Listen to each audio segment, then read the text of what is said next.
בערב הזה, המיוחד לנושא הצ'רקסים, אנחנו רוצים לומר שני דברים עיקריים. האחד, על קורותיו של עם עתיק יומין זה, ונקרא להם אדיגה, לא צ'רקסים, אלא אדיגה. ובחלק השני, אנחנו רוצים לעמוד ולתקן טעות מקובלת.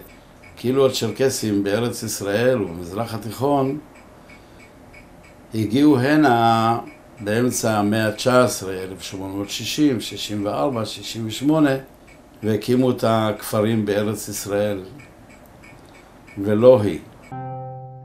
קוראים לי זין א-דין פרוק, אני אימאם זה כבר 12 שנה, ואני ראש העדה צ'רקסית בארץ.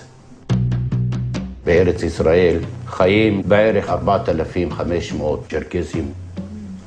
המולדת היא מולדת הקווקז.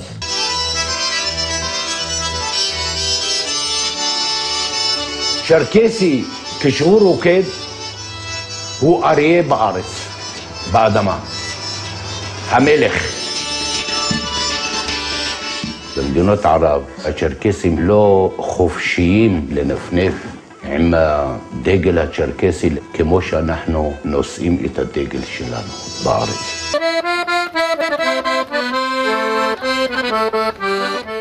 אנחנו חיים פה במדינת ישראל, אבל אנחנו גאים שאנחנו ישראלים. מוזמנים בחום להרצאתו של איני עבאדי על שכנינו הצ'רקסים. מה היינו עושים באזור בלעדיהם? ההרצאה תתקיים בשעה 8. מחכים לכם בספרייה. שלום. שלום. שלום.